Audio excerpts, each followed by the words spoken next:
Bonjour à tous, je suis ravie aujourd'hui parce que j'accueille Magali Desmith, la fondatrice de Voyage, Emploi et Retour en France. Magali accompagne les expatriés dans leur retour, leur réinsertion et leur transition professionnelle, mais surtout, elle a construit tout ça à partir de son propre parcours, de ses expériences et d'une vraie vision du retour en France. Magali, c'est quelqu'un qui travaille avec beaucoup de rigueur, d'éthique et de clarté. Et derrière cette posture professionnelle très solide, il y a une entrepreneur qui a dû, elle aussi, se lancer, se positionner, affiner son offre, faire des erreurs, se réinventer, bref, tout ce qu'on ne voit jamais finalement. Dans cet épisode, on va parler création d'activité, stratégie, positionnement, erreur de débutant, charge mentale, doute, visibilité et de comment on construit une entreprise qui repose sur l'humain, la transition et la reconstruction. Si tu veux entendre les coulisses, les choix et les vraies difficultés et ce que Magali a appris en développant son activité, alors je te conseille de suivre cet épisode jusqu'au bout et je te souhaite une bonne écoute. Magali, bonjour, comment vas-tu? Salut Manon, ça va très bien. Je te remercie de m'avoir invitée, sur ton podcast. Avec grand plaisir. C'est pas facile de passer de l'autre côté parce que d'habitude, j'ai un podcast aussi et j'interviewe les personnes. Mais en tout cas, c'est un sujet qui est très intéressant. Il va falloir essayer d'être très concise parce qu'on peut dire beaucoup de choses sur la création d'entreprise. Mais super sujet et trop contente d'être là, donc merci à toi. Et merci à toi parce que tu m'as, je crois, déjà interviewé 2 fois si je me trompe pas. On avait même fait des lives aussi sur Instagram, à l'époque. Ça fait, déjà quelques années qu'on se connaît, toi et moi. Ça fait, je pense, même 5, 6 ans maintenant, ça passe super vite et on a toutes les 2 créé notre activité en se basant sur notre expatriation et c'est du coup vraiment l'objectif en fait de cette nouvelle saison 2 de Bordel organisé, c'est d'interviewer des anciens expatriés, anciens étudiants internationaux, anciens backpackers aussi, qui, du coup, sont rentrés en France ou s'apprêtent à rentrer en France et ont cette fibre entrepreneuriale, ont envie de créer un projet, d'entreprise et du coup, je me suis dit: «Je pouvais pas ne pas t'inviter sur mon podcast» et comme tu as dit, on va essayer d'être, concis. Donc si tu es prête, j'ai la première question à te poser. Je suis prête. Avant de créer Voyage, Emploi et Retour en France et d'accompagner du coup les expatriés dans leur, retour, est-ce que tu peux nous en dire un peu plus sur, qui tu étais, ce que tu faisais? Qu'est-ce qui t'a donné envie d'en faire, cette mission? Donc moi, avant de créer l'entreprise, j'étais conseillère et formatrice en insertion professionnelle, donc pendant 8 ans à peu près et en fait, j'ai toujours voulu aider les gens. Je suis très tournée vers les autres et en fait, pourquoi l'emploi? Parce que, en fait, on passe, presque toute notre journée au travail et si on est épanoui au travail, c'est quand même beaucoup mieux. Et en fait, très rapidement, donc j'ai travaillé dans plein de structures d'insertion et en fait, j'ai été vraiment très tournée vers les autres pour, les aider justement dans, des choix de vie ou des phases de vie où on est amené à se questionner ou à se re-questionner au niveau de l'emploi, de sa carrière. Hem donc ouais, professionnellement, c'est ce que j'ai fait, avant de créer l'entreprise et un petit peu plus personnellement, j'ai fait beaucoup de voyages. Pendant un moment, j'avais un job dans une structure qui me permettait vraiment beaucoup de partir en voyage et je partais, 2-3-4 fois par an. Donc j'ai fait ça et puis en fait, moi, j'ai voulu en fait depuis très longtemps, je voulais, partir aux États-Unis. Mais voilà, hein, tout le monde toutes les personnes qui écouteront, cet épisode le savent sans doute. Partir vivre aux US, c'est un peu compliqué, quel visa, quel programme, et en fait, moi, en ayant une formation dans le social, je pouvais pas prétendre, à tout ce qui est VIE, VIA, tous ces programmes-là, je rentrais pas du tout là-dedans et je pouvais pas me faire sponsoriser. Voilà, je travaillais pas dans la tech, des trucs comme ça et en fait, j'ai décidé de quitter le job que j'avais, qui était un super travail que j'adorais dans une structure de cœur, pour, partir être jeune fille au pair aux États-Unis. Donc voilà, ça peut paraître être un peu simple, mais voilà, moi, c'était un aboutissement et je me disais: en fait, trop bien parce que ça va être ma solution à moi pour aller aux US, voir ce qui se passe là-bas et un peu checker ce truc de se dire: «OK, c'est un truc dont je rêve depuis longtemps, c'est parti». Je vais pas le laisser à l'état de: «Ah, j'aurais trop aimé faire ça». Bah non, je l'ai fait. Et donc voilà, donc je dirais plutôt cet aspect pro perso, ce serait ça que j'aurais envie de dire sur qui j'étais peut-être avant d'avoir cette entreprise. Donc tu es rentrée des États-Unis, tu as vécu donc ton premier retour en France, tu es partie ensuite en Australie. Tu l'as pas précisé, mais il me semble que c'est ça dans la chronologie? Ouais, c'est ça. Donc en fait, je suis rentrée des US, je suis restée 1 an, j'ai repris le travail parce qu'en fait, moi, j'adore mon travail et en fait, pendant mes expériences de vie à l'étranger, je fais des choses complètement différentes parce que je suis très curieuse, parce que j'aime apprendre et que c'est OK pour moi d'être dans un environnement qui n'est pas forcément le mien. Mais du coup, au bout d'1 an à l'étranger, ben, en fait, moi, j'étais trop contente de revenir en France, de reprendre le travail, d'être dans une nouvelle structure parce qu'en fait, je me nourrissais de voilà, je vais faire mon métier, mais peut-être avec un autre public ou je vais faire mon métier dans une autre, structure qui va me permettre, voilà, de comprendre peut-être d'autres process ou d'autres facettes du métier. Donc je m'en fichais un peu de me dire, ben, en fait, à l'inverse de quelqu'un qui reste dans une même entreprise pendant 5 ans ou 10 ans parce que c'est très structuré, parce que c'est très rassurant. Moi, j'étais un peu à l'inverse de me dire: «OK, trop cool, je vais aller voir ce qui se passe là. OK, trop cool, je vais aller voir quel est le public qui est là» et justement aller briser un peu ce truc des a priori qu'on peut avoir sur certaines structures, certains accompagnements ou certains profils qu'on peut être amené parfois. Et donc, en effet, pour répondre à ta question, je suis partie, en Australie, donc j'ai fait un PVT en Australie. À la fin de ce PVT, je suis rentrée en France. J'ai repris le travail en France pendant 1 an et je suis retournée en Australie parce que du coup, j'avais fait les fermes.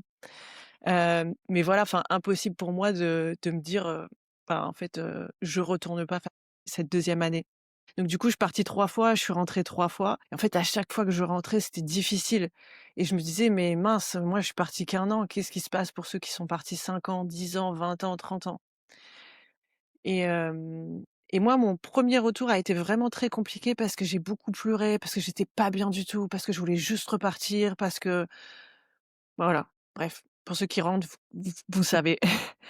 Et mais en fait, c'est vraiment ces trois retours en France à un instant T, à un instant de vie, voilà, à ce moment-là pour moi, qui m'ont amené à ce constat de se dire: «Mais mince, en fait, il y a X structures qui aident à partir à l'étranger et toi tu le fais pour, avec Mano pour l'Australie.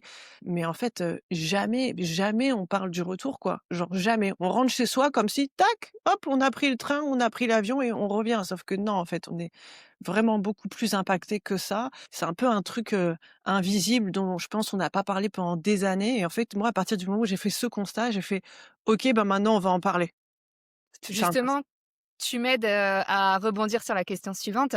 Maintenant, on va en parler et c'était quand ce maintenant, du coup? À quel retour? Et ben, en fait, je crois qu'à mon deuxième retour en France, donc c'était vers 2018 je crois, 2017-2018, j'ai commencé un accompagnement avec une structure pour justement et c'était la première fois que j'évoquais ce projet de création d'entreprise.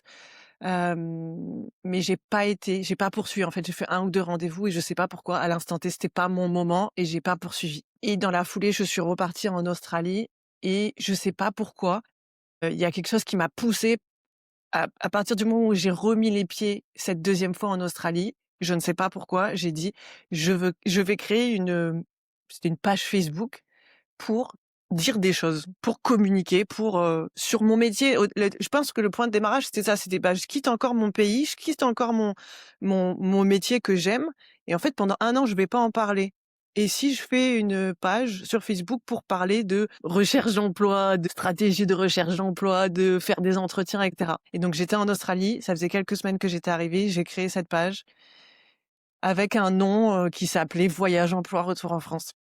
Voilà et D'accord. pendant toute l'année et ben, j'ai partagé des trucs que j'avais envie de partager. Mais il y avait aucun but financier à ce moment-là. Il y avait juste le but de se dire: «J'adore mon métier, je veux que les gens soient sensibilisés à ça, à ces sujets» et ça s'est fait comme ça et pendant toute l'année que j'étais en Australie, ma deuxième année en Australie et ben, Communiquer sur cette page. voilà, voilà. Et donc tu rentres en France, tu as cette page qui existe du coup depuis à peu près 1 an. Tu retournes, quelle est la première chose que tu fais? Tu retournes voir une structure d'accompagnement? Tu te dis: «OK, là, ça y est, mon retour, en France va plus se passer comme les 2 premiers. Je vais devenir entrepreneur et je vais pas chercher un job de salarié» ou tu as quand même cherché un taf dans le salariat? Non, en fait, ce qui s'est passé, c'est que du coup, en fait, pendant cette année où je communiquais sur cette fameuse page, ben, en fait, les gens, ils ont commencé à me faire: «Mag, tu veux pas regarder mon CV? Mag ceci, Mag cela». Mais sauf que moi, en fait, je passais genre des heures et des heures parce qu'en fait, regarder un CV, ça peut paraître un peu, banal. Sauf que quand tu fais une analyse très détaillée d'un CV, en fait, moi, je passais 2 heures à analyser un CV et à faire un retour par mail à la personne, quoi. Et en fait, je faisais ça gratos. J'ai fait ça pendant des mois et je me suis dit: «Waouh, OK, et donc en fait, là, il y a déjà eu un constat de me dire: «En fait, les gens, ils ont besoin», tu vois? Mais sauf qu'à ce moment-là, moi, je faisais tout gratuitement et il y avait pas d'idée de business derrière ça, tu vois? Et en fait, quand je suis rentrée en France, moi, cette fois-ci, donc 3e retour en France, on va pas faire les mêmes bêtises qu'on a fait les fois d'avant. J'avais trouvé un emploi avant de rentrer. Donc je savais, j'étais salariée quand je rentrais. J'avais juste négocié genre 3 semaines entre ma date d'arrivée sur le territoire et ma date de prise de poste parce que je savais qu'il me fallait du temps pour pleurer un peu dans mon coin, pour voilà, pour me remettre du décalage horaire, et cetera. Et je reprenais le travail et en fait, je sais pas moi, je dirais peut-être, 1 semaine ou 2 semaines après avoir pris ce travail, on était confinés parce qu'il y avait Covid. En fait, moi, je suis rentrée, la période de Covid, moi, je suis rentrée, je crois, 12 ou 13, février 2020 et je commençais 1er mars et le travail salarié et en fait, dans la foulée, genre 2 semaines après, on a été confinés, donc je travaillais à la maison et en fait, ce qui s'était passé en amont de ça, c'est que je sais pas pourquoi, j'avais commencé un peu à comme tous ces gens, ils me sollicitaient, ils me disaient: «Il me faut que tu m'aides» et cetera. Donc j'étais passée déjà de mails, faire des mails, ça me prenait beaucoup de temps, à je faisais un peu des séances, tu vois? Mais comme ça, gratos, tu vois? Donc mais ça me prenait énormément de temps et en fait, j'avais commencé à créer des supports pour aider les gens, tu vois? D'accord, donc tu étais un peu dans une phase, de bêta test finalement sans vraiment En fait, c'était même pas conscient ça, parce que moi, jamais de la vie j'allais être entrepreneur. Enfin, tu vois? Il y a pas d'entrepreneur autour de moi. Enfin, tu vois? C'était un vraiment, tu vois? Le truc de la personne qui mmh. aide. Moi, c'est ça, ma vie d'avant, c'est d'aider les gens. Enfin, c'est le social, c'est d'être tournée vers les gens et tout. Donc je l'ai fait parce que, ben, ça avait du sens pour moi à ce moment-là, en fait. Et donc aucune conscience, tu vois, de me dire: «Ouais, je suis en train de construire quelque chose», tu vois? Et je crois que même, tu vois, qu'il y a une des premières personnes à qui j'ai parlé du projet du retour en France et que j'ai rencontré et ben, tu vas peut-être être surprise ou pas, mais c'est Mélo. Ah bon? Ouais. Parce que je pense que c'est une des personnes qui m'a vachement, inspirée dans tout ce qu'elle communiquait et cetera. Enfin, Mélo, tu la voyais Ouais. partout et du coup, je me disais: «Mais en fait, moi, je veux faire ça, mais sur le retour en France», tu vois? Mais sauf qu'en fait, moi, je suis travailleur social de base. Enfin, faire, une communication, faire un truc marketing, faire tout ça. Moi, j'avais besoin de tu vois, j'avais besoin de tout apprendre, quoi et en Bien fait, sûr. je pense que Mélo, ça a été vraiment une personne qui m'a inspirée sur la façon dont elle menait les choses, mais de l'extérieur, hein, parce que moi, je la connaissais absolument pas et dont elle communiquait, tout ce qu'elle créait et cetera et je me suis dit: «OK, ben, je vais faire ça moi aussi». D'accord. Donc, OK, on touche un peu on touche du doigt, l'élément donc déclencheur, qui Maïlo moi je alors moi c'est Maïlo, je pense que c'est Maïlo d'ailleurs, Maïloane même, si Ouais. je me trompe Mmh. pas, mais je vois du coup très bien de qui tu parles et moi aussi elle m'a beaucoup inspirée. J'ai lancé, en octobre 2019 et c'est aussi un peu, une des personnes qui m'a donné envie d'en faire, une entreprise plus un projet plus concret, tu vois? Je me suis dit: ben c'est génial de réussir à fédérer comme ça une communauté». Mais contrairement à toi, moi j'avais fait des études de business, donc j'avais quand même ce côté entrepreneurial en moi et c'était, assez facile, tu vois, de prendre la parole face cam. C'était assez facile de communiquer, d'aller chercher des gens, d'engager avec, des gens et tout ça et du coup, toi, bah, c'est aussi pour ça que je voulais t'interviewer parce que je sais, je connais ton parcours, bien que j'en apprends beaucoup là aujourd'hui aussi, mais je sais que c'est on n'a pas le même profil et donc je pense qu'il y a aussi pas mal de personnes qui vont se reconnaître dans ton témoignage et donc on a envie de savoir comment une personne qui n'a absolument rien à voir avec le business, rien à voir avec l'entrepreneuriat, comment elle a réussi à créer ce que tu as créé aujourd'hui et d'avoir un business rentable et pérenne. Mais pardon, avant que tu me répondes, à quel moment du coup tu as concrétiser ça? À quel moment tu as, créé ton entreprise, immatriculée, tu vois? Ça a été quand ce moment-là? On veut savoir ça. Et ben, écoute, j'ai créé en janvier 2021. Donc en gros, en février 2020 et août 2020, j'ai été salariée. D'accord. Mais je travaillais à distance quand même une bonne partie parce qu'il y avait Covid et en fait, ce qui s'est passé, c'est comme on était tous confinés et qu'on n'avait rien à faire, moi, ça a été vraiment ça ma chance et c'est ça qui a un peu, tu sais, clenché, propulsé un peu l'entreprise, c'est qu'en fait, on n'avait rien à faire. Il y avait aucune sollicitation. Tu pouvais pas sortir de chez toi. Donc en gros, tout mon temps, tout mon week-end, je l'ai fait à faire des trucs pour le business, alors que je savais pas trop que j'allais avoir un business, tu vois? L'idée, c'était de structurer un peu, de mettre mes idées à plat et en fait, de faire plein de trucs que j'ai jamais fait parce que, bah, tu vois, par exemple, pour Mélo qui était, un peu, genre une inspiration pour moi, elle, c'était son expertise, tout ce qui est digital, tu vois? Donc j'avais qu'à suivre, en fait. Je me disais: «OK, elle fait ça, vas-y, je fais un truc similaire. Vas-y, je l'adapte à moi, tu vois? À mon business, à mon idée». Et en fait, ce qui s'est passé, c'est que pendant cet été-là et ben, j'ai fait par exemple, mon site internet toute seule. Parce que moi, c'était ça, en fait, derrière la création d'entreprise, mon envie et mon besoin, c'était d'apprendre et c'est de me dire: «En fait, moi, je vais pas donner mon site internet à faire à quelqu'un parce que je veux pas solliciter quelqu'un tous les 3 jours pour faire une mise à jour sur mon site. J'ai envie d'apprendre», tu vois? Enfin, pourquoi je Bien ne saurais sûr. pas faire un site internet? Mais donc du coup, tu vois, pour quelqu'un qui est pas trop à l'aise avec tout ça, tu sais, c'est tout un process, tu vois? Donc peut-être pour toi, en 3 jours, tu as fait ton site internet. Moi, ça m'a pris 3 mois à base de tutos YouTube et cetera, tu vois? Mais à la fin, tu as un site internet et tu te dis: «OK, j'ai fait mon site internet». Donc en fait, il faut juste se dire que c'est pas impossible, c'est juste que ça prend du temps et en fait, chaque pierre vient se poser, genre vraiment une à une, quoi. Tu la prends et tu la poses, quoi. Et mais avec le recul, c'est ça qui est beau, c'est de se dire qu'en fait, tout ce que j'ai fait, je l'ai fait moi. Tous les clients que j'accompagne, même si j'utilise jamais ce mot et c'est un truc on pourra y revenir, tu vois, c'est vraiment genre tu as été, vraiment il a été touché par ce que tu as dit ou tu vois? Et c'est ça qui est assez intéressant et important pour moi, tu vois? Et bref, je reviens au sujet, hem donc pendant l'été, en fait, ce qui se passe, c'est que, hem, je continue de créer mes supports et tout, enfin mes supports d'accompagnement. Je continue de faire des accompagnements un peu en visio et en fait, ce qui se passe, c'est que je fais un peu des tests.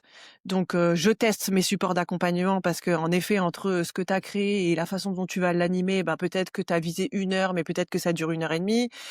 Tu vas avoir des retours des gens qui vont te dire: «Ah tiens, ça j'ai bien aimé, ça moins bien» et cetera et cetera. Donc je passe un peu du temps à faire ça.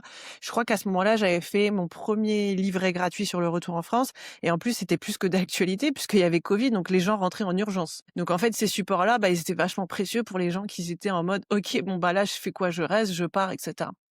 Donc ça, j'ai fait le site internet et en parallèle de ça, en fait, j'ai un peu été toquée aux portes de toutes les structures qui pouvaient m'aider en France, sur mon territoire et il y a des gens avec qui ça a accroché, d'autres avec qui ça n'a pas du tout accroché, mais j'ai vraiment été solliciter tout le monde et j'ai eu la chance vers le mois de octobre, donc 2020, de rencontrer Florence que tu connais et qui m'a accompagnée et ça a été la plus belle rencontre, le déclencheur d'un vrai projet. Et donc en fait, la petite histoire quand même, et ça je le mentionne parce que ça peut être quand même intéressant, c'est que en fait, donc moi, comme j'avais dit, en 2018, j'avais un projet de création d'entreprise que j'avais présenté à une structure d'accompagnement, mais ça n'avait pas abouti. Enfin, j'avais été 1 ou 2 fois et j'avais disparu, je sais pas pourquoi. Et en fait, mais du coup, j'avais déjà réfléchi, j'avais déjà rédigé un business plan, business model, et cetera. Et en fait, quand moi, j'ai été voir Florence, donc la personne qui m'a accompagnée, je lui ai dit: «Bon voilà, hop, voilà, on en est, j'ai cette idée-là, tout est là, c'est parti».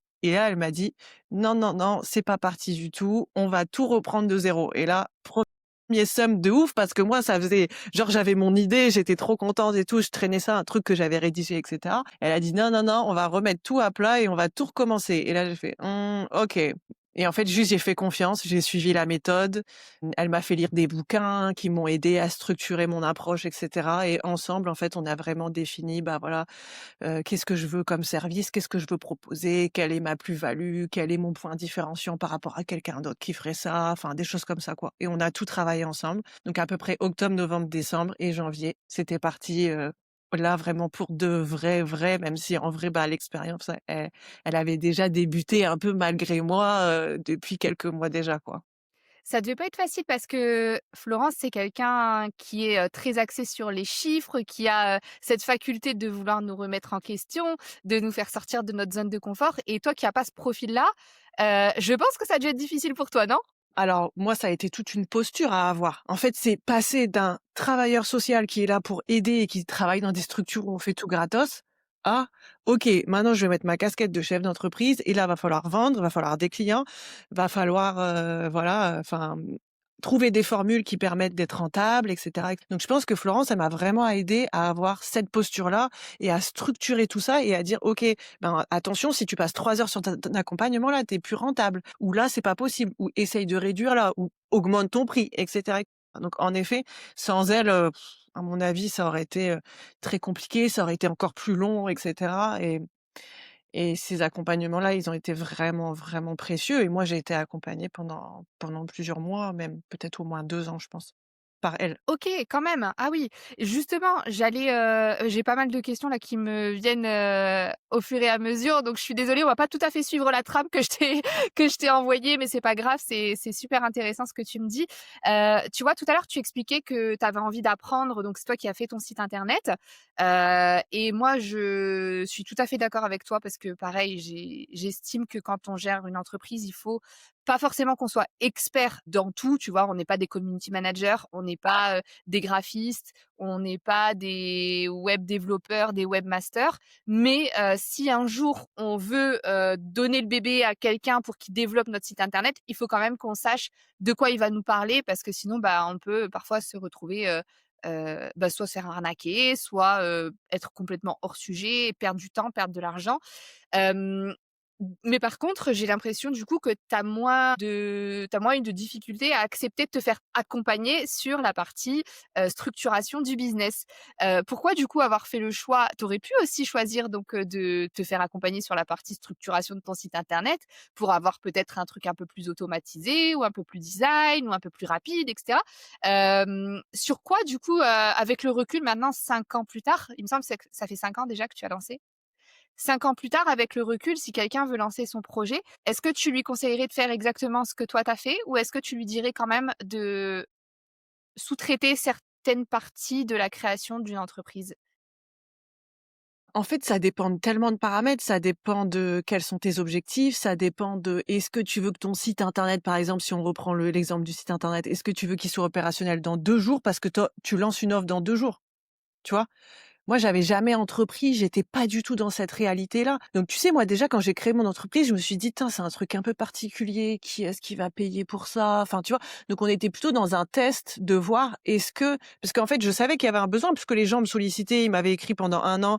Je fais des accompagnements gratuits. Après, j'ai fait un peu sur dons libres et cetera. Après, j'ai fait des tarifs, hem voilà, accessible, je dirais. C'est pas que c'est pas accessible aujourd'hui du tout, mais c'est qu'aujourd'hui, on fait un investissement sur soi, tu vois? On n'est plus dans une mais tu vois, moi, en fait, ça m'a permis aussi de prendre confiance en moi et d'assurer cette posture. Mais en fait, j'aurais jamais pu, au bout de 3 mois ou au bout de 2 mois dire: «OK, mon accompagnement, il vaut tant», parce que c'était pas aligné avec moi, parce que c'était, enfin, il fallait que j'avance et je puisse mûrir justement cette posture-là, tu vois? Donc je pense que ça dépend des objectifs de chacun en vrai. Ça dépend du budget que tu as au départ, tu vois? Enfin, peut-être tu as des gens qui créent une entreprise avec 10 000 € de départ. Tu en as qui commencent avec 1 000, tu en as qui commencent avec 0. En fait, Tu avais c'est un budget d'ailleurs? Tu t'étais fixé un budget? Tu avais mis de l'argent de côté pour ça? Ou tu t'étais dit: «Bon, j'ai un peu d'argent, s'il faut que je mette dans une pub Insta, je peux mettre éventuellement» ou, tu avais rien? Tu avais un petit peu? Tu en étais où? moi quand j'ai créé mon compte, de l'entreprise, il y avait 1 000 € dessus et c'était un peu genre, je peux aller piocher dedans s'il y a besoin ou un truc comme ça. Mais j'avais pas dit: «OK, j'ai 15 000 balles et avec les 15 000 balles, je vais faire un site internet, ça, ça, ça». Parce qu'en fait, je pense que j'avais même pas conscience de ça, en fait. J'avais pas conscience de ça parce que, de toute façon, même dans ma vie perso avant, tu vois, il y avait pas les réseaux sociaux. Il y avait 2-3 photos comme ça parce que j'aimais bien partager parce que j'étais en voyage, mais j'avais, je sais pas, peut-être, ma famille et c'est tout qui était là-dessus, tu vois? Après, quand j'ai compris que en fait, les personnes que moi j'accompagne sont à l'étranger, bah, je me suis dit: «En fait, j'ai pas le choix». Donc ça a aussi été tout un travail de se dire: «OK, bon, bah, là, va falloir, discuter sur les réseaux sociaux, va falloir créer». Alors tu vois, par exemple, pendant le Covid, j'ai fait mon compte Instagram. Ça m'a pris tout un temps. J'avais une copine, avant de rentrer en France, elle m'avait dit: «OK Mag, maintenant, à partir de maintenant» et ça c'est un conseil valable pour toutes les personnes qui vont écouter, tu vois le temps alors, à l'époque, on passait quand même un peu de temps, sur Facebook. La fille, elle m'avait dit c'est une copine à moi, elle m'avait dit: «OK, maintenant le temps que tu passes tous les jours sur Facebook, tu vas le passer sur LinkedIn». Donc si c'est, tu vois même 10 minutes par jour sur LinkedIn et en fait en 6 mois comme ça, j'ai créé un peu mon réseau LinkedIn.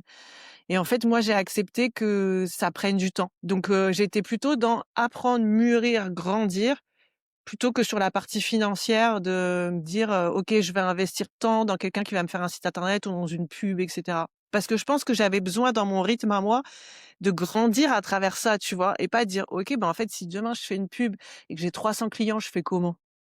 c'est vrai. tu vois? Et par contre, est-ce que tu donnerais le conseil aux gens qui nous écoutent de se faire accompagner par, justement un coach, un mentor, un quelqu'un, une structure, oui? Alors là, c'est 300 oui. Enfin, l'accompagnement à structurer ton projet, à structurer ton offre, à structurer ton approche, à grandir dans ton projet entrepreneurial comme je l'ai mentionné, pour moi, ça me paraît indispensable et Florence, elle a joué ce rôle-là aussi. Parce qu'au final, bah, en fait, elle m'a aidée sur plein de choses que moi j'avais pas idée. Enfin, ah, faut faire un site internet et puis après, ah, bah, faut mettre des conditions générales de vente. Ah, OK, mais je fais comment mes conditions générales de vente? Alors tu as des gens qui diront: «Ah, bah, tu vas, sur internet, tu copies ceux du voisin et voilà». Ben non, en fait, tu vas avoir un juriste qui va t'aider pour faire des conditions générales de vente et cetera et cetera. Mais du coup, moi, elle m'a alertée sur plein de points. Ah, tu vends à des particuliers? Ah, il faut un médiateur de la consommation pour mettre dans tes conditions générales de vente. Ah bon? Donc en fait, ça a été comme un puzzle avec elle, j'ai appris et j'ai rajouté, donc j'avais ma vision à moi et ce que je savais, moi, comment je me projetais à mon niveau et il y avait elle qui venait rajouter tous les sujets importants, sur de l'orga, sur du technique, sur de la finance, sur du juridique, parce qu'elle avait toutes ces expertises-là qu'elle m'a apportées au fur et à mesure, quoi. Ah, je suis d'accord avec toi. C'est vrai que se faire accompagner, moi, quand j'ai lancé, je me suis fait accompagner par, BGE Flandre Création.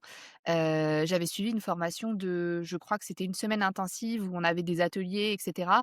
Pareil, moi, je on pouvait piocher aussi, quelle matière nous intéressait réellement. Par exemple, la partie création d'un compte Instagram, j'ai jugé qu'il fallait pas que j'y aille perdre du temps parce que j'avais déjà créé mon compte et qu'il y avait un peu d'abonnés dessus. Par contre, l'atelier fiscalité, juridique et cetera, là, il fallait absolument que j'y participe et j'ai appris plein de choses et ensuite, bah, du coup, tu m'as donné le contact, mais du coup, ça, c'était, 1 an plus tard. J'avais déjà lancé, l'entreprise, mais c'est vrai que les points que j'ai fait avec Florence, j'ai pas fait 2 ans par contre, j'ai dû faire, 2-3 mois, je pense, mais c'était 2-3 mois, hyper enrichissants et comme je disais tout à l'heure, elle a le don, en fait, de te faire sortir de ta zone de confort et de te poser les bonnes questions pour, bah, te remettre en question et voir si, tu vas dans la bonne direction ou pas et en plus, on a des métiers un peu inventés, toi et moi. Donc c'est pas comme si qu'on allait vers elle ou vers quelqu'un, en disant: «Bah, voilà, je vais ouvrir mon restaurant ou mon salon de coiffure». Non, on a vraiment des métiers qu'on a inventés et du coup, c'est encore plus compliqué, encore plus challengeant et je pense qu'à l'avenir, les entrepreneurs, vont encore plus de plus en plus inventer des métiers parce que justement, ils se basent sur leur expérience de vie ou sur leur expatriation ou sur ce qu'ils voient à l'étranger ou ailleurs et en fait, ils en font un peu leur popote. Donc il va falloir s'adapter à ce changement-là. J'ai une autre question qui me vient en tête. Est-ce qu'on t'a mis des bâtons dans les roues? On va parler un peu galère d'entrepreneur. Moi, j'en ai eu pas mal. J'ai fait un épisode à ce sujet d'ailleurs, sur la saison 1 où, on m'a fait croire des choses, où je me suis entourée de partenaires qui étaient censés me reverser une commission quand je leur envoyais des clients et j'attends toujours cet argent. J'ai eu, des clients, pas très honnêtes, des clients, pas très sympas, pas très respectueux. Tu as vécu, des galères? Est-ce qu'on t'a mis des bâtons dans les roues au démarrage? Alors ça, c'est bien que tu mentionnes ces exemples-là parce que oui, j'en ai eu, mais tu vois, si tu les avais peut-être pas mentionnés là, pour moi, aujourd'hui, c'est pas une galère, tu vois, c'est OK, c'est passé. Mais oui, moi, j'ai eu des partenaires avec qui je travaillais alors quand je dis des partenaires, c'est que en fait, moi, il y a une partie que je gère avec les personnes que j'accompagne et tout ce qui est trop technique pour moi, parce que je le dis, chacun a son métier et moi, je vais pas m'inventer fiscaliste demain. Donc la fiscalité, la retraite, des sujets très techniques comme ça, je m'entoure de personnes qui vont prendre le relais et en fait, les partenaires dans ce sens, bah, des fois, j'en ai qui disparaissent, quoi. Mais au-delà de me mettre en difficulté moi, c'est que des fois, en fait, on a des clients en commun, tu vois? Bah, des fois, ces personnes-là, elles me disent: «Bah, Mag, j'ai plus de nouvelles depuis de X pe de la personne en question» et cetera et en fait, c'est là où ça me met en difficulté parce que déjà, c'est pas cool pour moi, enfin, voilà, un peu de respect, genre juste si tu as un problème, dis-le, c'est OK, enfin, tu vois? Et tu as ton client comme ça au milieu qui attend des réponses des fois, bah, super importantes, bah, en fait, il est comme ça dans la nature et va prendre le relais derrière ça, donc ça, c'est un peu difficile. Mais oui, ça m'est arrivé aussi. J'ai des partenaires, genre ils ont fermé leur entreprise, j'ai dû insister pour récupérer mes commissions, des choses comme ça, ouais. Donc oui, oui, après je pense que ça fait partie du jeu, mais c'est ça qui nous fait qui fait qu'on apprend aussi. Tu as déjà eu des clients qui, justement, par exemple, t'ont planté ou t'ont pas payé, pour que les personnes qui nous écoutent, puissent éviter justement un manque à gagner ou des factures impayées? Ouais, Comment tu fais? Comment tu alors as structuré ça? alors très peu parce qu'en fait, moi, le paiement de l'accompagnement se fait très souvent avant de commencer. Donc en fait, moi, je peux pas faire une prestation d'accompagnement et je peux pas passer du temps, et donner des ressources à une personne qui n'a pas encore payé, enfin, c'est pas possible. Donc en fait, moi, je me sécurise comme ça et il y a certaines personnes qui font un paiement en 2 fois, et peut-être des fois au deuxième paiement, c'est à la marge. Franchement, c'est arrivé une ou 2 fois où la personne, elle disparaît ou mais bon, c'est tout. Moi, je suis pas en difficulté parce que, bah, c'est tout juste, j'avais peut-être, 300 € qui devaient rentrer, mais bon, si la prestation elle est pas faite, elle est pas faite. Même moi, si par exemple, il y a des personnes que j'accompagne et qui, trouvent un travail avant, et qu'il reste une dernière séance, par exemple, bah, je leur dis: «OK, qu'est-ce que tu veux faire de la dernière séance? Est-ce que tu veux, qu'on fasse un autre sujet? Est-ce que tu veux le garder pour plus tard?» Enfin voilà. Donc moi, je suis très comme ça, enfin les gens ils ont payé, et on a mis ensemble, ce projet d'accompagnement-là, je vais faire la prestation jusqu'au bout, même si c'est un peu plus tard. Par exemple, c'est arrivé des fois où la personne, elle me dit: «Ah bah tiens, là, j'ai de nouveau besoin de toi, il restait 1 heure, est-ce qu'on peut le faire?» «Bien sûr». Et tu as eu des gens qui ont pas cru en ton projet au début, au démarrage, que tu as démarché, par exemple, pour des collabs ou quoi et que Peut-être pas dans le cadre des collabs, mais plutôt dans tu sais, quand j'ai dit: «Je suis rentrée en France», j'ai été toquer à toutes les portes, je sais pas moi, à ce moment-là, peut-être que j'étais, inscrite, à Pôle emploi et ma conseillère de Pôle emploi, elle m'a dit: «Ah non, jamais de la vie votre truc il va fonctionner, mais on n'a jamais entendu parler que quand les Français de l'étranger, ils rentrent en France, ils se sentent pas bien». Limite, elle me disait: «Je pense que tu as fabulé, quoi». OK, bon, ben, c'est sûr que je vais pas revenir te voir, je vais me débrouiller de mon côté, il y a pas de problème. Mais du coup, ça tu vois, ça, c'est vraiment le type de rencontre où j'aurais pu me dire: «Bah, en fait, elle a raison. En fait, elle a raison». En plus, moi qui ne suis pas entrepreneur, ni dans un environnement justement d'entrepreneur, j'aurais pu me dire: «Bah, elle a raison, j'arrête, je fais pas». Tu vois? c'est clair. Et après, pour rebondir sur ce que tu disais tout à l'heure, c'est qu'en effet, nous, on a des activités professionnelles qui n'existent pas, qui sont un peu différentes, qui se font en ligne, et cetera. Et en fait, moi, quand j'ai toqué aux portes de toutes les structures classiques, voilà, d'accompagnement à la création d'entreprise, ben, en fait, eux, ils ont pas l'habitude, ils savent pas ce qu'on fait, ils comprennent pas. Eux, ils sont doués pour ouvrir, des restaurants, en effet, par exemple, tu vois? Et en fait, quand tu leur parles de clients en ligne, clients à l'étranger, et cetera, eux, ils sont un peu, bah, dépassée par les événements et c'est ça que j'ai bien aimé avec Florence, c'est que Florence, elle a tout de suite dit: «OK», enfin, elle comprend, elle s'adapte, les conseils étaient très pertinents, enfin, il y avait un réel échange, et voilà, tu fais pas face à quelqu'un qui fait: «Ah non, mais vraiment là, ce ton truc». Tout à fait. Elle a tout de suite valorisé le projet et valorisé l'idée et on est parti quoi et c'était parti quoi. Parlons maintenant de ton offre. Du coup, donc il y a 5 ans de ça, tu as, j'imagine, créé ton premier accompagnement. Est-ce que 5 ans plus tard, c'est le même? Ou est-ce qu'il a Non. évolué?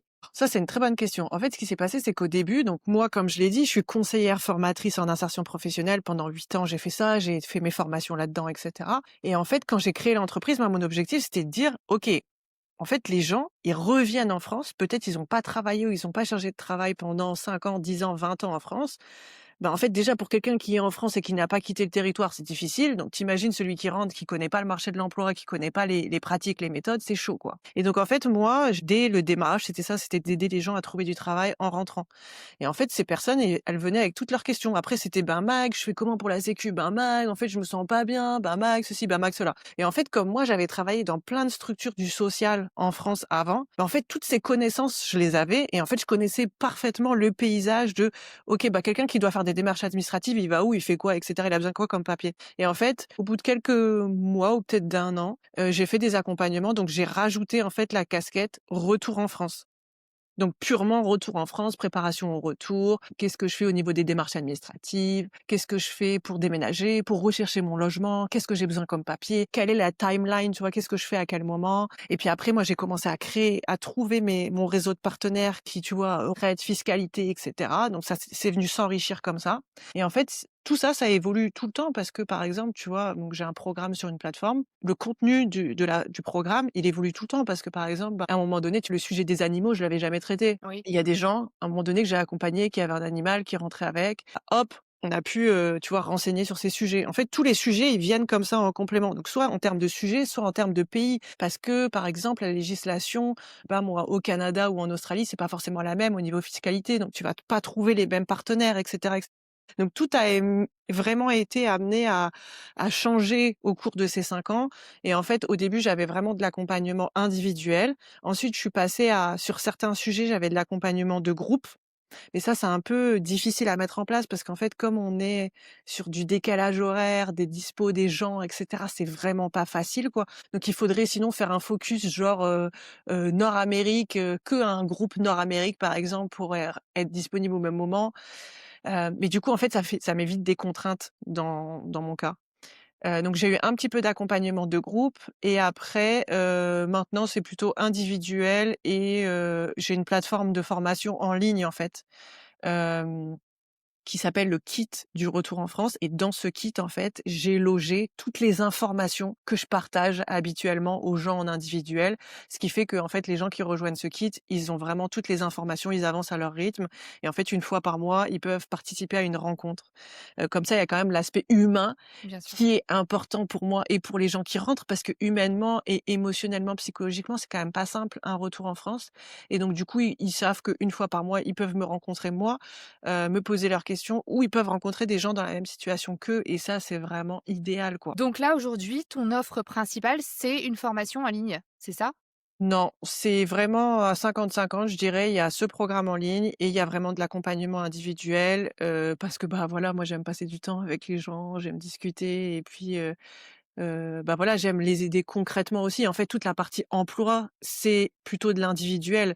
La partie quitte du retour en France, c'est plutôt les démarches administratives, toutes ces choses-là où là, on consulte, on va piocher et on se dit: «OK, je suis dans telle situation, hop». Mais l'emploi, c'est tellement personnalisé que non, c'est de l'individuel, quoi. D'accord, OK, je comprends bien, ouais. Donc en fait, une personne qui a besoin, des 2, admettons, qui fait un retour en France et qui a besoin d'un accompagnement sur l'emploi, elle va sur ton site internet et elle c'est clairement expliqué que tu as 2 services, elle peut soit passer commande pour, ton programme en ligne, soit réserver un premier appel, de découverte, j'imagine, avec toi pour parler de son projet, c'est ça? Ouais, mais en fait, c'est vraiment 2 accompagnements complémentaires, donc il y a des gens qui font les 2, par exemple, souvent. D'accord, Il y en a plein d'accord. qui font les 2 et ils ont une partie un peu plus autonome et ils ont une partie avec moi pour l'emploi qui est bien plus individualisée, bien plus personnalisée, on va bien plus dans le détail. Donc il y a beaucoup de gens qui font les 2.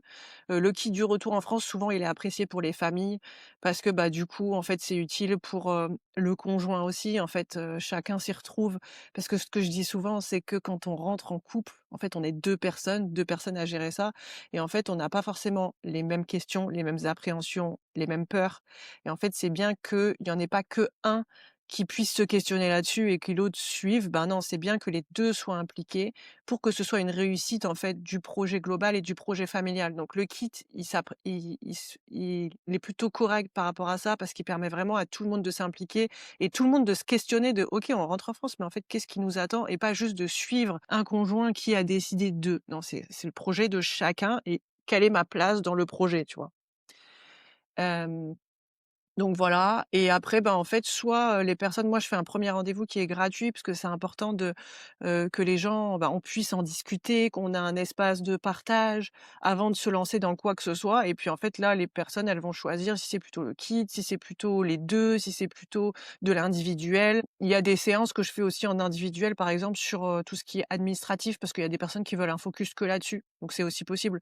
Donc en vrai, tout est un peu possible, mais c'est vrai qu'à aujourd'hui, c'est quand même plus le kit du retour en France d'un côté pour la partie préparation du retour et l'accompagnement individuel plutôt par rapport à l'aspect emploi et donc là on a CV, lettre de motivation, préparation des entretiens, simulation d'entretien, négociation de salaire, stratégie de recherche d'emploi, des sujets comme ça, quoi. Et il y a un certain nombre de séances définies ou c'est vous qui définissez ensemble, le nombre de séances idéales? On crée tout ensemble, donc pendant ce premier rendez-vous gratuit, et en fait, on fait vraiment en fonction des besoins de la personne. Peut-être il y a des personnes, elles vont faire que le CV, d'autres qui vont faire CV, lettre de motivation, préparation aux entretiens et donc en fonction de ce que la personne, elle veut comme sujet, ben, moi, je vais créer ce que j'appelle le parcours d'accompagnement personnalisé. en fonction de ses besoins.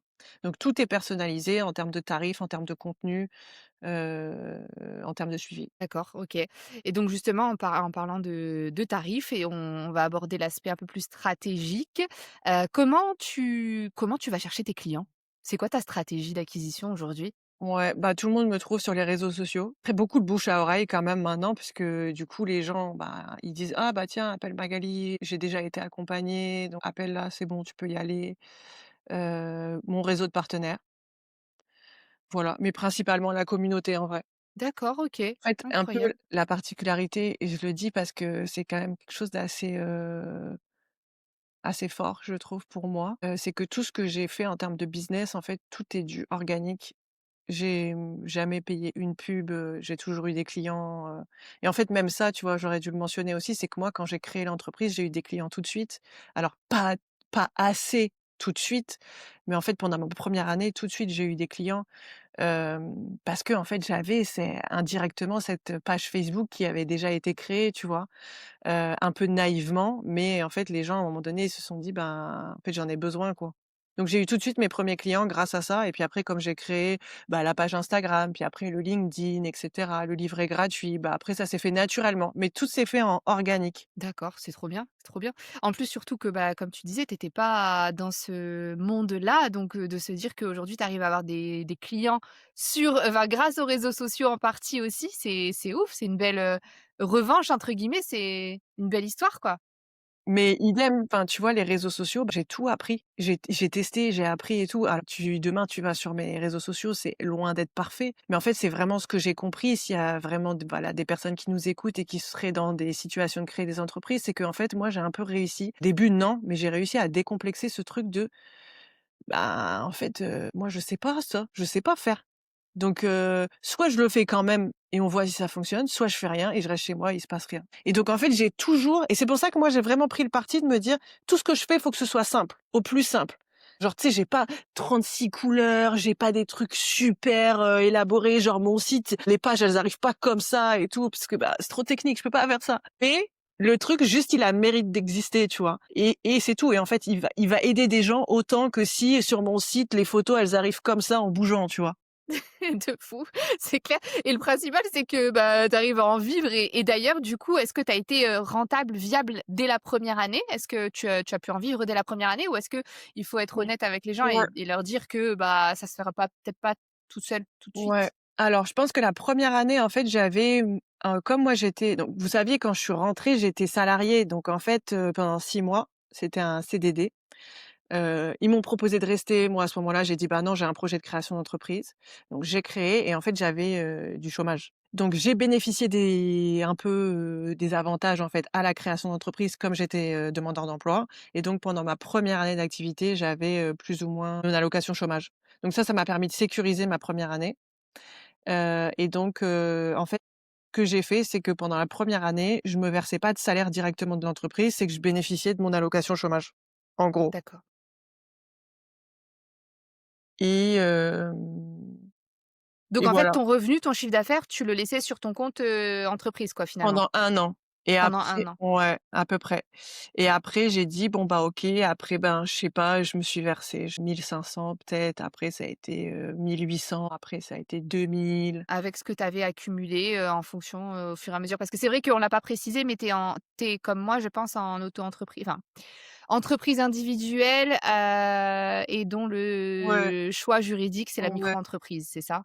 oui, oui et mais en fait, moi, j'ai jamais été trop piochée dans mes «économies» de entre guillemets parce qu'en fait, j'ai en fait, j'ai toujours des clients moi, j'ai toujours eu des clients. Tu vois, à part, moi j'ai quand même une saisonnalité dans mon activité, c'est que ça peut être parfois un petit peu plus calme, genre pendant l'été, parce que les gens sont en vacances ou quoi ou en pause. Mais sur les dernières années, des fois c'est pas vrai, tu vois? Des fois j'ai des super mois, au mois de juillet, tu vois?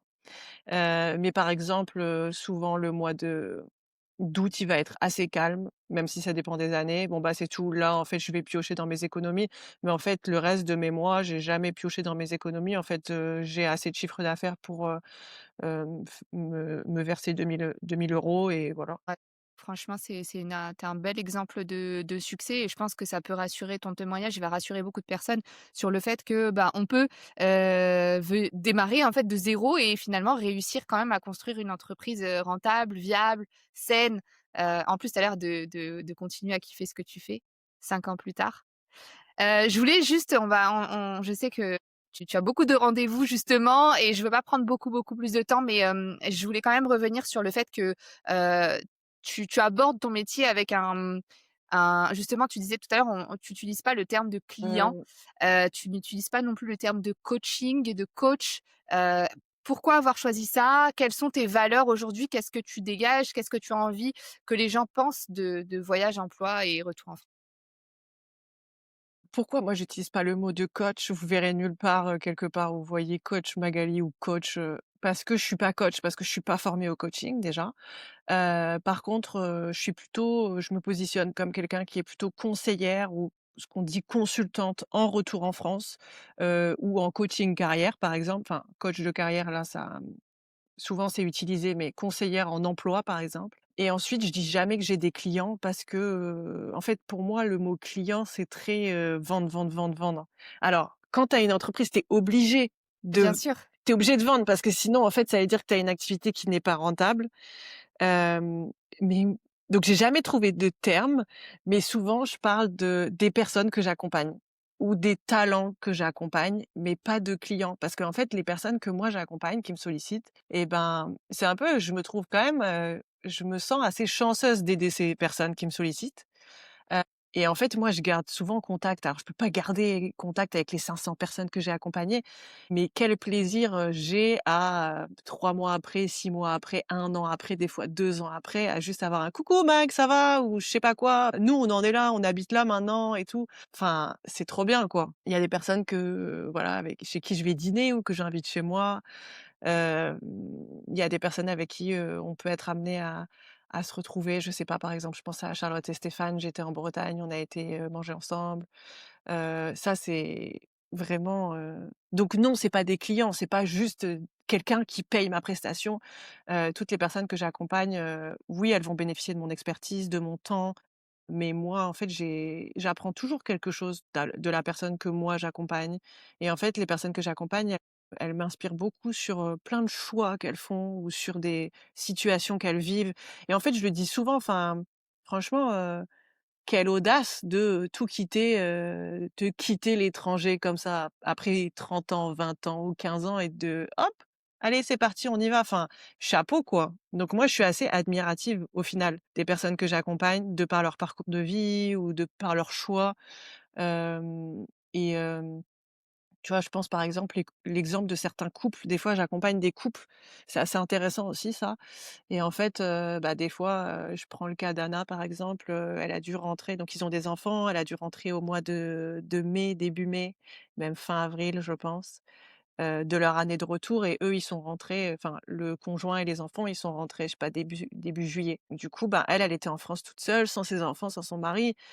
Et franchement, je me dis, c'est un choix, mais tu vois, je me dis, enfin, faut pouvoir le faire et tout, c'est assez admirable, en fait. Et en fait, toutes les personnes que j'accompagne, elles sont dans des situations comme ça, et en fait, je me dis: «C'est juste, c'est précieux, quoi». C'est hyper enrichissant, ouais, de voir en fait un peu, ce qui se fait ailleurs, comment les personnes rebondissent, comment elles s'organisent et tout ça, c'est ouf.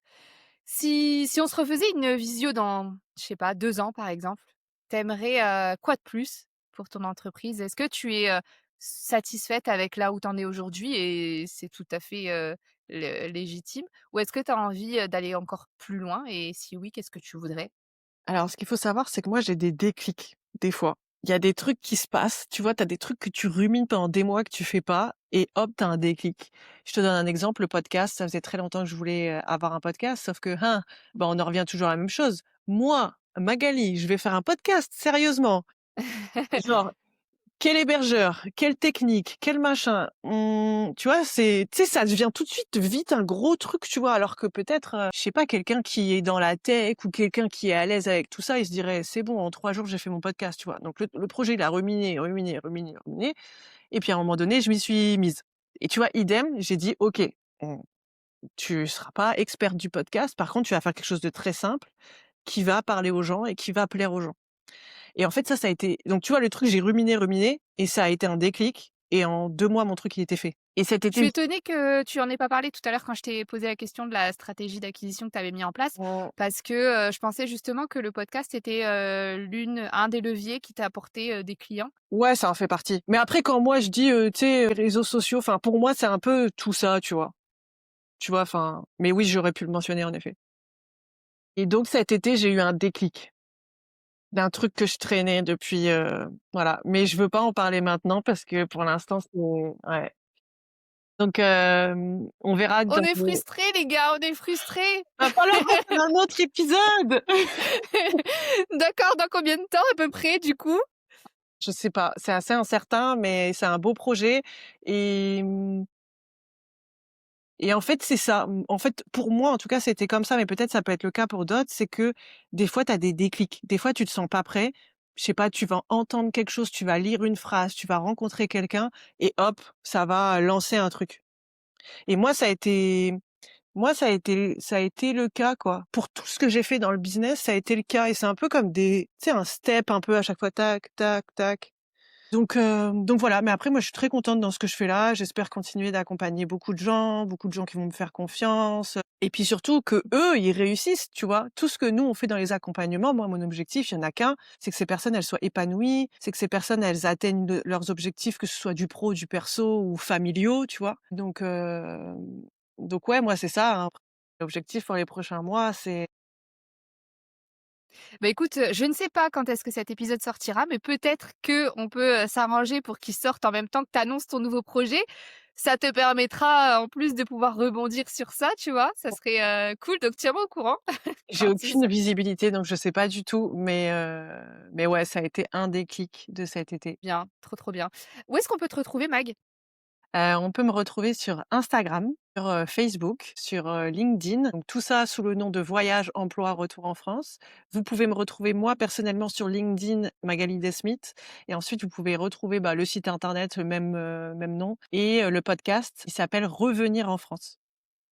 Trop Pour bien. Pourquoi c'est revenir? Parce que ça peut être revenir et venir en France. Parce qu'il s'adresse aussi bien aux Français qui rentrent, mais des fois, le Français qui rentre est accompagné d'un conjoint étranger et donc lui, il est plutôt dans venir en France. Bah, écoute, tu peut-être pas entrepreneur, de métier, mais tu as mis en place un bel écosystème et c'est super smart ce nom. Bravo, Mmh. Et en fait, trop tu vois, bien. par exemple, moi, j'ai repoussé la création d'entreprise pendant tellement de mois parce que j'avais pas de nom. J'avais pas de nom. Je savais pas quoi donner comme nom à cette entreprise. Et je voyais tout le monde, ils avaient des comptes Instagram avec des noms trop bien. Ouais, leur identité, en fait. Et en fait, quand j'ai créé, je me suis dit, ben, moi, je voulais pas avoir une entreprise à mon nom et à mon prénom puisque non. Donc ça, c'était déjà écarté et après, ben, en fait, comme la page, elle existait déjà sous ce nom-là, ben, en fait, je me suis dit: «Bah, en fait, je suis déjà connue comme ça, entre guillemets, ben, je laisse ça» et j'ai gardé ce nom-là. Moi, si j'avais une chose à retenir de toi, c'est, de toi et de ton expérience, c'est, bah, la simplicité finalement, c'est la clé. C'est vraiment ça, tu vois? Tu t'es pas cassé la tête, à faire, des enquêtes, comment t'appelles ça? Business, tu sais quand une étude de marché, Mais si, ça, je l'ai heu fait avec Florence. ah tu l'as fait? Si, bah, non, mais là, on pourrait vraiment en parler des heures, mais bien ça fait partie du travail que j'ai fait avec Florence. Donc ouais, si, D'accord, c'est donc moi, j'ai fait des enquêtes de terrain auprès de mes différentes cibles. Donc je vais accompagner, tu vois, une au pair qui rentre en France, un PVTiste, un expatrié, des hommes, des femmes. J'ai fait des enquêtes auprès de tout ça. J'ai fait des questionnaires écrits. Ah si, moi, j'ai tout fait. Bah, Florence, elle m'a fait tout refaire, en fait. et ça t'a servi ça, de faire Ouais. une étude de marché? Trop intéressant, trop important. Bah oui, parce qu'il y a ce que toi tu projettes et ce que les gens ils ont en face. Et en fait, Mmh. si toi tu projettes de faire un atelier, peut-être que les gens ils disent: «Ben, en fait, le sujet du retour en France, c'est tellement tabou». Alors j'ai l'impression que ça l'est moins parce que du coup, ben, moi j'ai essayé de faire tout ce que je pouvais. Alors je suis pas la seule, mais j'ai essayé de faire tout ce que je pouvais entre le site internet, la les articles de blog, le podcast et cetera. Bon après moi je pense que je suis un peu là je baigne dedans, donc pour moi c'est plus un sujet nouveau. Mais je sais plus pourquoi je voulais dire ça. Mais en fait si, on n'en parlait pas du tout en fait, à ce moment-là. Donc tu vois, si par exemple la personne elle disait: «Bah, c'est un peu tabou, j'ai pas envie d'en parler en groupe» et que moi j'avais projeté de faire un atelier de groupe, bah, en fait les enquêtes elles permettent de dire: «Ben non, c'est pas un atelier de groupe que tu vas faire parce que les gens ils ont besoin de perso, parce que les gens ils ont besoin d'être écoutés, ils ont besoin de confidentialité». Bah, écoute, malgré tout, je reste quand même persuadée que, dans ton cas, la simplicité, ça t'a quand même bien servi parce que peut-être que du coup, tu aurais retardé, repoussé des projets et finalement, bah, tu disais que tu as pas 50, couleurs sur ton compte Instagram ou sur ton site internet et cetera, mais ça ne t'empêche pas d'avoir des Ouais, clients, ça ne ouais, t'empêche pas de continuer à développer ta boîte, tu vois? Donc pour les personnes qui, comme toi, ont un peu de mal à se lancer, bah, en fait, lancez-vous quoi, même au plus simple. La preuve en est, Magali, elle a réussi à en créer un business, rentable et viable. Donc lancez-vous et testez et puis, ajustez, adaptez et ça fonctionnera quoi qu'il en soit si vous perdez pas espoir et si vous gardez cette motivation et ce cap. Après, attention, il y a eu beaucoup d'heures de travail derrière tout ça, hein. Je dis pas que tout ça, je l'ai lancé comme ça parce que justement, en fait, ça a pris tout ce temps-là. Il a fallu que moi, je crée, que je revoie, et cetera. Mais je pense aussi qu'en fait, ce qu'il faut faire, c'est des choses qui sont à notre image. Parce que peut-être que si j'avais délégué tous mes trucs à quelqu'un d'extérieur, bah, peut-être que ça aurait pas du tout le rendu qui serait peut-être trop loin de moi, même si bien évidemment, tu payes une prestation quelque part. Donc la personne, elle doit plus ou moins te faire un truc avec tes valeurs, tes couleurs, tes machins. Mais, ouais, moi, en fait, c'est ma personnalité, c'était la simplicité parce que je suis pas une experte de la création d'entreprise, ni de tous ces canaux d'acquisition, qui aujourd'hui permettent aux entreprises de fonctionner et de faire des millions. Mais, je les ai testés avec ma cible, je les ai testés avec ma personnalité et donc je pense que c'est ça qui est important. C'est de faire quelque chose qui nous convient à nous et qui, va nous parler. Je pense que c'est ça le plus important, ouais. Je suis complètement d'accord. Moi, j'ai fait tout l'inverse de toi. J'ai payé un gars pour mon site, j'ai payé une meuf pour faire mon compte Instagram, j'ai toujours payé des gens, j'ai payé des gens pour monter mes épisodes de podcast. Bon là, par contre, j'étais très contente. Ouais. Mais j'ai toujours payé parce que, justement, je voulais gagner du temps et je dirais 5 du temps, j'étais satisfaite, 50 du temps, j'étais, pas satisfaite parce que je me rendais compte que, soit j'avais pas réussi à retransmettre exactement qui j'étais et eux, ils arrivaient pas à retranscrire, soit, on n'était pas sur la même longueur d'onde ou, tu vois? Il y avait, toujours quelque chose qui pouvait poser problème. Donc, non, franchement, bravo. Merci beaucoup Magali pour ton temps Avec plaisir. et ben, j'espère que cet épisode vous a plu. En tout cas, moi, je me suis régalée, j'ai appris beaucoup et franchement, j'ai trop hâte qu'il sorte et d'avoir les retours des auditeurs. On a fait presque 1 heure. J'espère que vous allez écouter jusqu'au bout. Mais c'était très enrichissant, n'est-ce pas? J'espère que ça t'a plu, Mag? Ouais, c'est pas évident, mais c'est un bon exercice et tu vois, bah, c'est souvent ce que les gens me disent quand ils témoignent dans le podcast, c'est que ça permet de faire un retour, un peu, tu vois, avec les années qui passent, bah, qu'est-ce que tu tires de tout ça? Et en fait, moi, au-delà de tout ça, c'est juste l'apprentissage, en fait. Je crois que ta dernière question, c'était si tu devais donner un conseil à quelqu'un qui doit se lancer, qu'est-ce que ce serait? Bah, c'est que en fait, peu importe ce que tu lances, peu importe ce que tu fais, gros, petit, peu importe, c'est que en fait, à la fin, tu es gagnant. Parce que même si c'est une réussite, tu gagnes de l'argent, tu gagnes de la satisfaction, tu gagnes des clients, tu gagnes de l'enrichissement, par exemple, moi, c'est ça. Mais à l'inverse, si ton business il va pas ou il se lance pas ou quoi, bah, en fait, tu as appris tellement de choses dans ce que tu as créé qu'en fait, tu es gagnant. C'est sûr que tu es gagnant. Ouais, tu en tireras toujours une leçon et c'est vrai que Et j'avais tu oublié de feras poser cette encore dernière mieux question. et après tu feras encore mieux et après tu vas t'améliorer. Tu vas dire: «Bah, en fait, là, j'ai fait la bêtise, tiens, je le fais comme ça». Ou donc c'est un apprentissage. En fait, tu c'est sûr que peu importe ce que tu lances, tu vas gagner. Merci beaucoup Magali, à très vite. Ciao, ciao. Merci à toi, ciao.